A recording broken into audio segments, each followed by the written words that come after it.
Hello बच्चों, मैं आशा करती हूँ कि आप लोग अपने घर पर स्वस्थ और सुरक्षित होंगे और अपनी पढ़ाई पर पूरा ध्यान दे रहे होंगे। तो बच्चों, आज हम लोग हिंदी कक्षा में चैप्टर 6 चींटियों की अनोखी दुनिया यानी टेक्स्ट बुक के अंतर्गत चैप्टर 6 पाठ का नाम है चींटियों की अनोखी दुनिया। ये निबंध है, यानी ये चींटियों के ऊपर लिखा हुआ निबंध है। निबंध के मतलब कि उन चींटियों की सारी प्रजातियों के बारे में लेकर उनका खान पान, उनका किस तरह से वे अपने जीवन को वे बिताते हैं, कैसे वे लोग रहते हैं, इन सारी बातों का इस पाठ में चर्चा किया गया है। चींटियों की दुनिया मज़ेदार है। वे कहाँ रहती हैं, क्या क्या करती हैं, क्या खाती हैं आदि प्रश्न दिमाग में अक्सर उठते हैं। उनका तालमेल, साहस और कर्मशीलता मनुष्य को अपनी ओर आकर्षित करती है और इस पाठ में उसी जिज्ञासा को शांत करने हेतु नई मज़ेदार बातें स्पष्ट करने का प्रयास किया गया है। यानी इस पाठ के माध्यम से हम जान सकेंगे कि चींटियाँ जो हैं वो कहाँ रहती हैं, क्या खाती हैं, जो कि अक्सर हमारे दिमाग में ये प्रश्न बचपन में उठा करते थे जब हम लोग चींटियों को देखते थे। तो आज बच्चों, हम लोग इस पाठ के माध्यम से उन चींटियों के बारे में ही जानेंगे कि वे लोग क्या करती हैं, कैसे रहती हैं और क्या उनका खान पान है। मुझे हमेशा अचरज होता था कि शक्कर का दाना कहीं गिरते ही चींटियों की कतार कहाँ से चली आती है। उन्हें कैसे पता चल जाता है कि किसी खास जगह पर खाने की चीज़ पड़ी है और फिर एक आध चींटी आ जाए तो समझ में आता है, पर वहाँ तो कतार ही कतार चली आती है। अब कहने का है कि अर्थ है कि जब अक्सर घर में ये कहीं अगर शक्कर का दाना नीचे गिर जाए तो लगता है कि अरे इसे साफ़ करो, नहीं तो यहाँ चींटियाँ लग जाएंगी। तो यहाँ उन्हीं बातों का चर्चा किया जा रहा है कि अगर तो या कोई खाने की मीठी चीज़ हो तो पहले आप देखते हो कि एक आध चींटी यानी कोई एक चींटी नज़र आएगी और एक चींटी के नज़र आने के बाद फिर वहाँ पर चींटियों की कतार, लंबी कतार लग जाती है, यानी लंबी लाइन। कतार मतलब लाइन, लंबी जो कतारें हैं वे लग जाती हैं। तो इस तरह से ये और फिर एक दिशा से आती चींटियाँ दूसरी तरफ आती चींटियों से मुंह लगाकर न जाने क्या कहती हैं। और ये भी हम लोग प्रायः देखते हैं कि चींटियाँ जो हैं वो आती हैं लंबी कतारों में, दूसरी तरफ से जो चींटियाँ आती हैं वो एक दूसरे के मुंह को स्पर्श करते हुए पता नहीं वे अपने भाषा में क्या बोलती हैं और फिर कुछ न कुछ इशारा तो करती ही हैं। तुम्हें भी चींटियों ने हैरान किया होगा। तो इस पाठ में बताया जा रहा है कि बच्चों, तुम्हें भी चींटियों ने हैरान किया होगा। इस तरह की हरकतें देखकर तुम भी आश्चर्यचकित हो गए होगे कि अभी मैंने एक चींटी को देखा और फिर दूसरी तरफ लंबी कतारें जो है वो सामने दिख रही हैं। अब मुझे पता चला है कि दुनिया भर में चींटियों की 15,000 किस्में पाई जाती हैं। तो ये 15,000 किस्में, चींटियों की 15,000 किस्में पाई जाती हैं। ये लाइन को, ये वाक्य को आप अंडरलाइन कर दें, रेखांकित कर दें, क्योंकि ये जानने वाली बात है और ये जो कि हम लोग इस बात से अवगत नहीं थे, इस बात से परिचित नहीं थे। इस पाठ के माध्यम से हमने जाना कि दुनिया भर में चींटियों की नस्लें कितनी हैं, 15,000। ये दुनिया के लगभग हर कोने में रहती हैं और चींटियाँ जो हैं वो हर देश, चाहे दुनिया का कोई भी देश हो, हर देश में यह पाई जाती है। बस ध्रुव और पहाड़ों की बर्फीली चोटियों पर नहीं रहती। और ये कहाँ नहीं पाई जाती हैं, यानी ध्रुवीय क्षेत्रों में, जहाँ की तापमान माइनस डिग्री में रहता है, और जहाँ पहाड़ों की बर्फीली चोटियाँ और बर्फीली पहाड़ों की चोटियों पर ये यानी वहाँ आसपास नहीं दिखती। चींटी का शरीर 3 भागों में बटा होता है और 6 टांगें होती है। हाँ, अलग अलग किस्म की चींटियों में थोड़े बहुत अंतर तो होते ही हैं। अब इनका शरीर जो है वो 3 भागों में बटा होता है और इनकी 6 टांगें होती हैं, और ये अलग अलग किस्म की अगर होंगी तो उनमें थोड़ा बहुत अंतर दिखता है। चींटी के रहने की जगह बहुत रोचक होती है। चींटियाँ अकेली नहीं रहती, हमेशा झुंड बनाकर रहती है, और झुंड में 100 से लेकर लाखों चींटियाँ तक हो सकती है। तो बच्चों, इस पाठ से हमें बहुत कुछ सीखने को भी मिलेगा कि ये छोटा सा नन्हा सा जीव जिसका नाम है चींटी, वह प्राणी जो है, वह जीव जो है, वह झुंड में रहना पसंद करता है। यानी वह एक सामाजिक प्राणी है, सामाजिक जीव है जो कि झुंड में रहता है। चींटी एक छोटा सा जीव है, एक सूक्ष्म जीव है, लेकिन वह झुंड में रहना चाहता है, वो अकेला नहीं रहता है, और उसके झुंड में 100 से लेकर लाखों चींटियाँ हो सकती हैं। जब लाखों चींटियाँ एक जगह साथ साथ रहेंगी तो हमें उसे चींटियों का शहर ही कहना पड़ेगा। घर कैसा होगा यह तो चींटी की किस्म पर निर्भर है। एक चींटी होती है जो पेड़ पर पत्तों का घर बनाकर रहती है। अब कुछ पौधे पर भी आप देखते होंगे कि चींटियाँ लगी रहती है, तो वही यहाँ पर बताया जा रहा है कि एक चींटी ऐसी होती है जो पेड़ के पत्तों पर घर बनाकर रहती है, यानी वे पत्तों पर ही उनका घर रहता है। और घर बनाने का तरीका भी बहुत मज़ेदार होता है। पहले चींटियाँ एक दूसरे को पकड़कर एक श्रृंखला सी बनाती है। अब पहले चींटियाँ क्या करती है, एक दूसरे को पकड़कर एक श्रृंखला सी बनाती हैं और पत्तों को पास पास खींच लेती है। पत्तों को आपस में जोड़ने के लिए रेशों की ज़रूरत होती है। यह रेशा इन चींटियों की इलियां बनाती हैं। कुछ चींटियां इलियों को ऊपर उठा लाती हैं और एक से दूसरे पत्ते पर लाती ले जाती हैं। यानी ये लोग पत्तों को आपस में जोड़ती किस तरह से है, इलियों की सहायता से, और इस तरह वे जोड़कर घर बनाती हैं। और कुछ चींटियाँ और एक दूसरे पत्ते पर लाती ले जाती हैं, साथ साथ उन्हें विशेष तरह से गुदगुदाती रहती हैं ताकि वे रेशा बनाती रहें। इन रेशों से पत्ते आपस में जुड़ जाते हैं। इसी घर में चींटियों की रानी, मजदूर, सिपाही सब रहते हैं, साथ में अपना भोजन भी इकट्ठा करते हैं। यानी पत्तों का घर वे किस तरह से बनाती हैं, इसके बारे में यहाँ बताया जा रहा है कि वे पत्तों को आपस में जोड़ने के लिए इलियों का सहारा लेती हैं, और इलियों से वे कैसे करती हैं, तो आपस में ये चींटियाँ जो है खुद से इलियों के द्वारा वे रेशा बनाती है और उसके द्वारा वे इन पत्तों को जोड़ती हैं। चींटियों की कुछ प्रजातियां ज़मीन के नीचे घर बनाती हैं। अब ये भी जानने वाली बात है कि कुछ चींटियों की जो प्रजातियां होती है वे ज़मीन के नीचे घर बनाती। प्रायः आप देखते होंगे कि मिट्टी के अंदर अगर छोटा सा भी छेद रहता है, गड्ढा रहता है, तो उस गड्ढे में, उस छोटे से छेद में चींटियाँ जो हैं वो अपने घर को बनाती है। इन घरों के अंदर कई कमरे और उनको जोड़ने वाले रास्ते होते हैं। अब ये भी जानो बच्चों कि ऊपर से दिखने वाला वह छोटा सा गड्ढा या छेद वो लगता क्या है, ये साधारण सा गड्ढा है, छोटा सा गड्ढा है, लेकिन है नहीं। उसके अंदर वो कई तरह के कमरे बनाते हैं और उनको वे जोड़ने के लिए रास्ते भी होते हैं। ऐसी बस्ती बनाने के लिए उन्हें बहुत सारी मिट्टी खोद कर बाहर निकालनी होती है।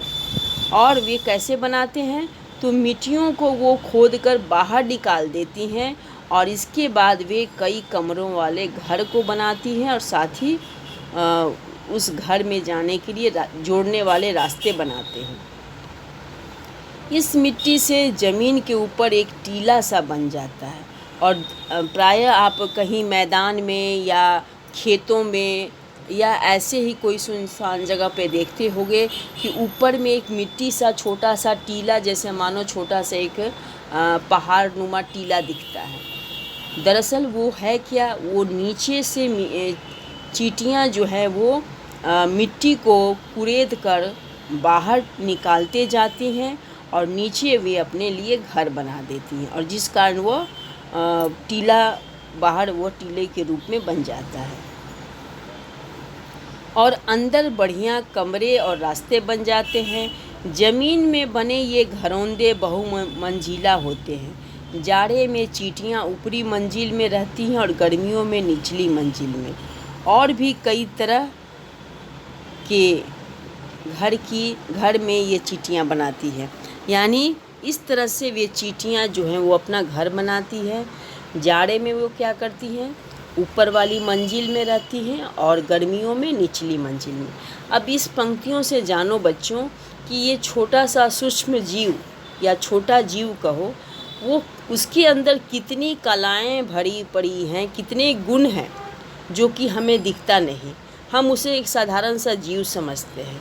तो यह पाठ जो है, ये आपको इस पाठ में आप भी सोचते होंगे कि ये पाठ में जानने वाली ऐसी क्या बात है, लेकिन बच्चों इस पाठ के माध्यम से आप बहुत कुछ सीख सकते हैं, जान सकते हैं ये सूक्ष्म जीव के द्वारा कि किस तरह यह छोटा सा नन्हा सा जीव अपने जीवन को सुखमय बनाने के लिए वो मेहनती, पहला तो ये जीव मेहनती होते हैं, साथ ही साथ ये सामाजिक होते हैं, यानी झुंड में ये रहना पसंद करते हैं और एक दूसरे की वे अपने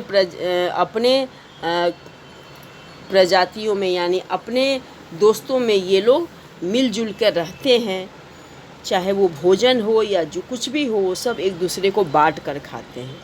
तो इस तरह से ये जो चींटियों का संसार जो है, उनके बारे में इस पाठ के माध्यम से हम जानेंगे और साथ ही साथ हम इस पाठ से यह भी सीख सकते हैं कि सूक्ष्म जीव अगर चाहे तो उसके लिए कोई भी काम असंभव नहीं है और यह चीज़ हमें इन चींटियों से देखकर सीखना चाहिए। जिसके अंदर लग रहा है कि कोई शरीर में शक्ति नहीं है, अगर वह पैर के नीचे दब जाए तो ख़त्म हो जाता है, यानी चींटी समाप्त हो जाती है। लेकिन यह जीव को तुम देखते हो कि किस तरह वह लंबी कतारें लगाकर ऊंची से ऊंची चोटियों पर चढ़ने के लिए भी वो अपने आप में शक्ति रखता है, साहस रखती है।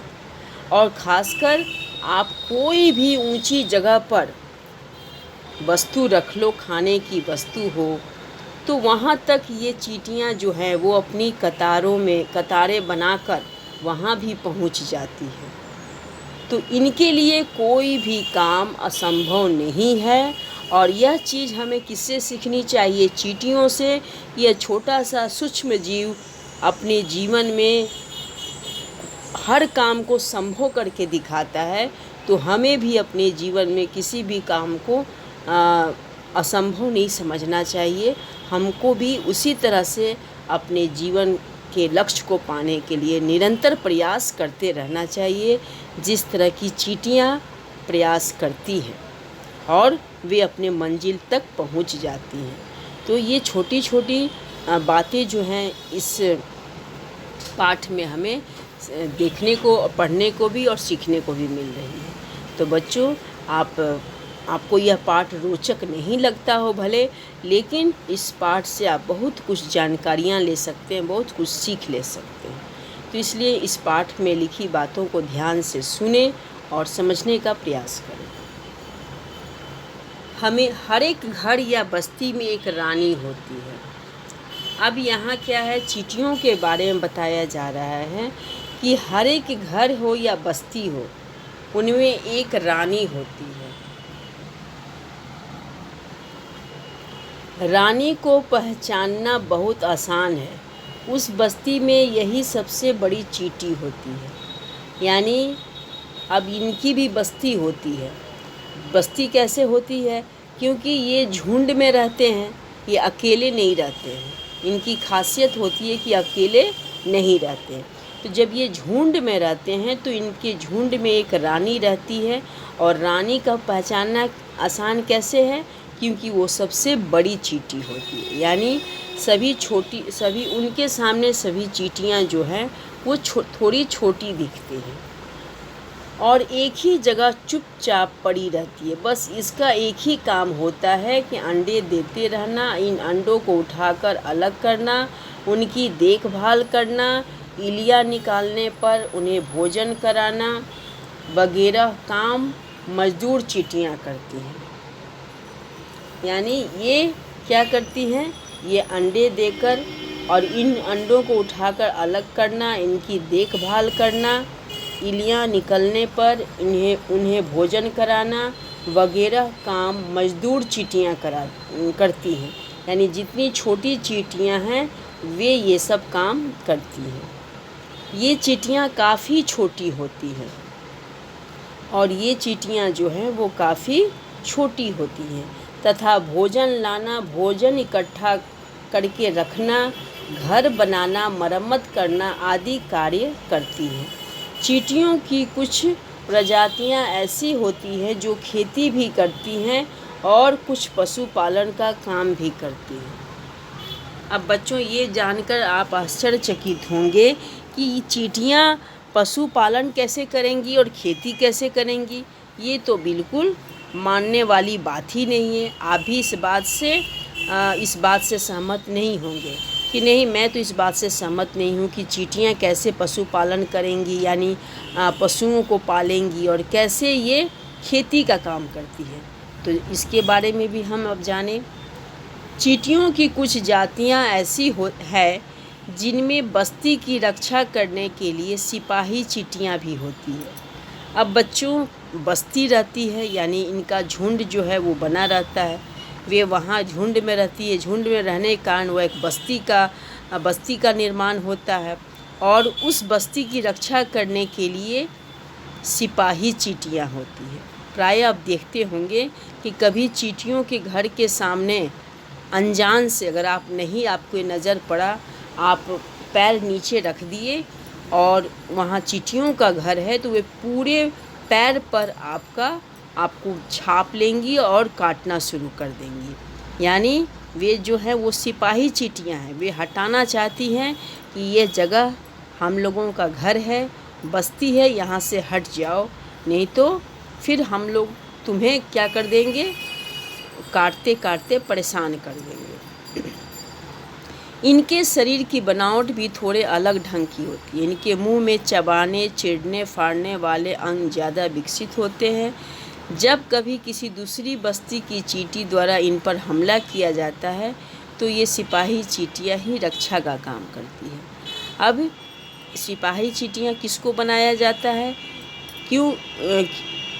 इनमें चबाने, चिढ़ने, फाड़ने मतलब कि ये काट सकती हैं, फाड़ सकती हैं। इनके अंग उस मामले में काफ़ी विकसित होते हैं, जिस कारण ये अगर कभी ऐसा ज़रूरत पड़े और कोई दूसरी बस्ती की चींटियाँ हमला कर दे तो ये सिपाही चींटियाँ जो है वो रक्षा करती हैं। चींटियों की एक प्रजाति ऐसी भी है जो खाना बदोश है, यानी एक जगह नहीं टिकती। चींटियों की एक प्रजाति ऐसी भी है जो खाना बदोश है, यानी वो लोग कई जगह घूम घूम कर वे लोग अपना जो है वो भोजन ढूंढते हैं और रहते हैं। यानी कुछ दिन वे वहाँ रहते हैं, वहाँ भोजन ढूंढते हैं, खाते हैं, इसके बाद फिर वहाँ से वे दूसरे जगह चले जाते हैं। वे एक जगह टिक कर नहीं रहते। इन्हें फौजी चींटी कहा जाता है, यानी जो खाना बदोशी जीवन व्यतीत करते हैं। जो चींटियाँ खाना बदोशी जीवन व्यतीत करती हैं, यानी एक जगह जो टिक कर नहीं रहती हैं, जो घूमती रहती हैं, वैसी चींटियों को हम फौजी चींटियाँ कहते हैं। इनके काफ़िले में चींटियों की संख्या 2 करोड़ तक हो सकती है। और इनके काफ़िले में चींटियों की संख्या कितनी होती है? 2 करोड़। ये छोटा सा सूक्ष्म जीव देखने में, और इनकी संख्या कितनी होती है? 2 करोड़। सफ़र के दौरान बीच में ये कुछ दिनों के लिए पड़ाव डालती हैं। ऐसी स्थिति में ये अपने आप को एक जंजीर के रूप में जोड़कर घर सा बना लेती हैं। यानी इनमें एकता भी है। कहने का अर्थ है कि ये छोटा सा जीव, और इनमें क्या क्या चीज़ आपको देखने को अभी तक मिला इस पाठ में पढ़ने के बाद? ये मेहनती होती हैं, और ये झुंड में रहना पसंद करती है, यानी ये अपने समाज में रहना पसंद करती है। फिर दूसरा, ये जो हैं वो काफ़ी अपनी रक्षा करने के लिए ये जो है अपने दल से ही कुछ चींटियों को सिपाही बनाकर उन रखती हैं, और जिसके द्वारा वे बस्तियों की रक्षा करवाती हैं। और ये चींटियाँ जो हैं वे अपने साथियों के साथ एकजुट होकर रहती है। तो इनकी एकजुटता को देखकर हमें यह एहसास होता है कि ये इनमें एकता जो है, यानी अपने जीवों में ये एकजुट होकर रहना पसंद करती हैं, और वे समूह में रहना पसंद करती हैं। अब बात आती है कि चींटियों के भोजन की। इनके भोजन कैसे मिलता है? शक्कर के दाने उठाकर ले जाते हुए चींटियों को तो हमने देखा ही है। प्रायः आपने देखा होगा अपने घर में या आसपास या दुकान पे या कहीं भी आपको नज़र पड़ जाए तो आप देखते होंगे कि चींटियों के मुंह में शक्कर के दाने जो हैं वो उठाकर ले जाती है। चींटियों को तो हमने देखा है, जहाँ कहीं थोड़ी सी भी मिठाई पड़ी रह जाए कि चींटियाँ आई। अगर आप कहीं भी घर पे मीठी खाने की चीज़ें जो हैं वो रख दें और भूल जाए, तो दूसरे दिन आप देखोगे या आधे घंटे बाद ही आप देखोगे कि वहाँ पूरी उस मीठी चीज़ पर चींटियाँ जो हैं वो भर चुकी हैं, छाप चुकी हैं, और वे उस मीठी चीज़ों का माने वो भोजन जो है वो अपना ले रही हैं। ये छोटे मोटे जीव जंतुओं को भी चट कर जाती हैं। इन्हें ढोकर अपने घर भी ले जाती हैं। ऐसा देखा गया है कि एक चींटी अपने वजन से 50 गुना बोझ ढो सकती है। अब आप देखते होंगे घर पे कोई कीट पतंग है, कीड़ा, छोटा सा कीड़ा है, अगर वो मर गया है, गिरा पड़ा हुआ है और छोटा सा कीड़ा है, तो ये चींटियाँ जो हैं वो उस पर छाप लेती हैं और उसको सब एक साथ झुंड बनाकर उठा कर ले जाती है। आपने देखा होगा शायद, लेकिन गौर नहीं किया होगा। घर के आसपास अगर कोई छोटा जीव मर गया है या कोई कीड़ा मकोड़ा मर गया है, तो उसको, जबकि इनके अंदर इतनी शक्ति नहीं है, अगर वो अकेले कोशिश करें तो संभव नहीं है, लेकिन इनमें इतनी एकता होती है। यहाँ एकता का ही ये देखो बच्चों उदाहरण मिल रहा है हमें कि चींटियाँ जो हैं वो एकजुट होकर अपने से दोगुना चौगुना वजन वाले वस्तुओं को भी वो आराम से यानी उठाकर ले जाती हैं। एक जगह से दूसरे जगह वो ढोकर ले जा सकती हैं। जब किसी चींटी को पता चलता है कि अमुक जगह पर खाने की चीज़ रखी है, तो वह तुरंत अपने घर की ओर चल पड़ती है। रास्ते भर वह बीच बीच में अपना पेट ज़मीन से छुआकर चलती है। वास्तव में ऐसा करने पर उसके शरीर से निकलने वाले कुछ रसायन ज़मीन पर चिपक जाते हैं। घर पहुंचकर वह दूसरी चींटियों को बताती है कि भोजन कहाँ है। यानी कहने का अर्थ है बच्चों की, सबसे पहले एक चींटी जो है वो कहीं गई, वहाँ उसे पता चला कि यहाँ पर शक्कर पड़ा हुआ है, चीनी है या कोई मीठी वस्तु है खाने की। तो वह चींटी जो है वह अपने घर की तरफ वापस लौटती है और लौटते समय वे अपने पेट को ज़मीन से छुआकर चलती, मतलब ज़मीन को स्पर्श करके चलती है।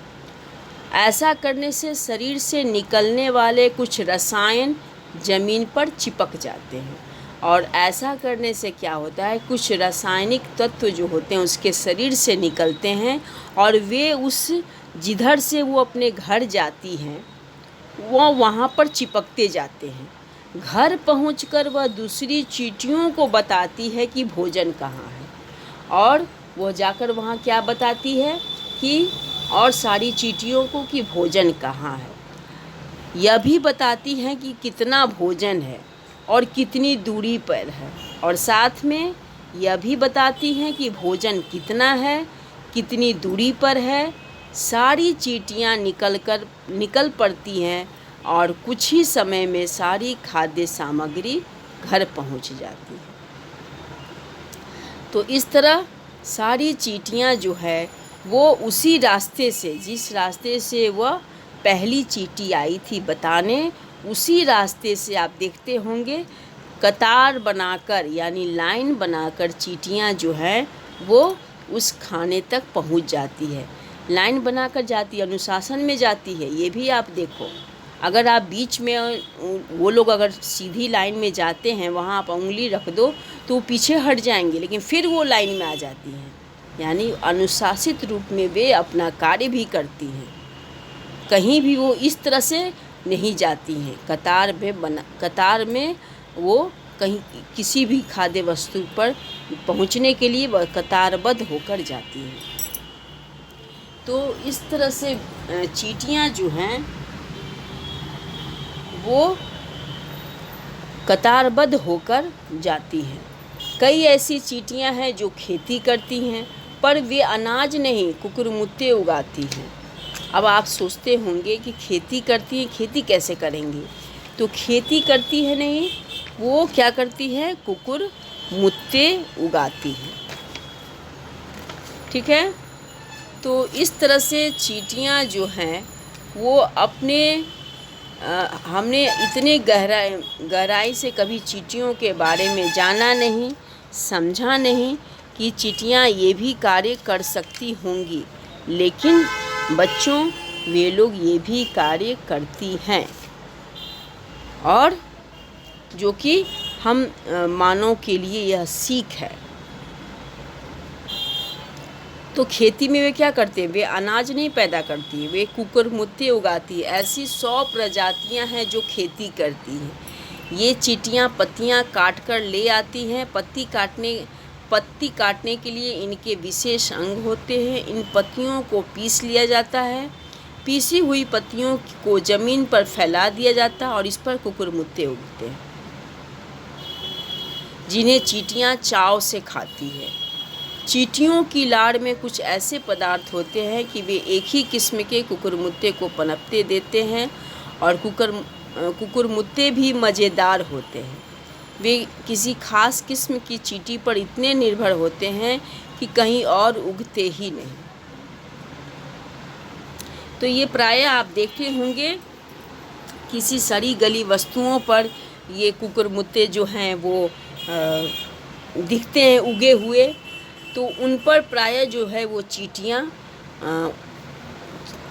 फैली रहती हैं और उनका वे भोजन करती हैं।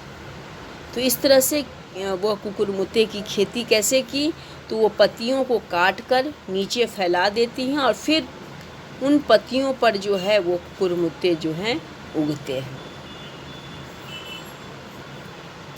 और कुछ जो हैं वो कुछ हमने पढ़ा था इस चैप्टर में कि कुछ प्रजातियां हैं जो पशु पालती हैं, पर इनका पशु एफिड नाम का एक कीड़ा होता है, जिसे ये अपने घर में कैद कर लेती हैं। कैद किए कीड़ों को पत्तियों, टहनियों आदि का चारा खिलाती हैं और जब चींटियों को भूख लगती है तो वे एफिड को थपथपाती है, जिससे उसके पेट के पिछले हिस्से से शहद के समान रस निकलता है, जिसे चींटियां चट कर जाती है। एफिड बहुत नाजुक जीव होते हैं। चींटियां उन्हें सुरक्षा देती और बदले में वे बदले में भोजन। तो ये बहुत सी जानने वाली बातें हैं इस अध्याय में, जो कि हमने कभी नहीं जाना इस सूक्ष्म जीव के बारे में कि वे ये भी कार्य कर सकते हैं और इनकी 15,000 प्रजातियां होती हैं। तो बहुत सारी बातें हमने इस अध्याय में जाना बच्चों, पढ़ा, और पढ़ने के बाद हमने समझा कि चींटियों की प्रजातियां, हर प्रजातियों की अलग अलग खासियत होती है। और जानने वाली बात है कि चींटियां जो है वो आपसी तालमेल, परिश्रम और हिम्मत वाली होती हैं। और इस पाठ से हमें यह संदेश मिलता है, यह शिक्षा मिलता है, यह सीख मिलता है कि चींटियों की भांति हमें भी परिश्रमी होना चाहिए और हिम्मतशाली बनना चाहिए और कभी न हारे। यानी कोई भी कार्य करने में हमेशा अपने मन को पीछे नहीं करना चाहिए, हमेशा मन को आगे रखना चाहिए। और पराजित होने के डर से किसी भी कार्य को करने में डरना नहीं चाहिए। यानी कार्य करने से पहले ये ना सोच लें कि यह कार्य मुझसे नहीं होगा। इसलिए क्योंकि अगर हम अपने मन में आत्मविश्वास, अगर हम लोगों का मजबूत रहेगा, तो आत्मविश्वास के बदौलत, अपने परिश्रम के बदौलत हम उस कार्य को पूरा कर सकते हैं। जिस तरह की ये चींटियां जो है वो अपने कार्य को पूरा करती हैं। तो ये चैप्टर 6 चींटियों की अनोखी दुनिया, पेज नंबर 49 और पेज नंबर 50 तक जो मैंने पढ़ाया, 50 तक, इन्हें आप घर में रीडिंग डालिएगा, इन्हें पढ़िएगा। और जहाँ इस चैप्टर पढ़ने के बाद समझ में न आए तो लाइव क्लासेस में आप पूछ सकते हैं। तो ये जो इस चैप्टर के माध्यम से जो हमने बहुत सारी रोचक जानकारियाँ हासिल की, तो बच्चों ये चैप्टर दिखने में आपको कुछ अटपटा लग रहा है, लेकिन यह बहुत रोचक भरा हुआ और जानकारी देने वाला यह पाठ है। तो आप इस पाठ को ज़रूर पढ़ें, और पढ़ेंगे तभी इस पाठ से संबंधित जो बातें हैं वह आप जान पाएंगे। तो मैं आशा करती हूँ बच्चों कि मैंने जो आज आपको पढ़ाया तो आप इस चैप्टर के द्वारा समझे होंगे।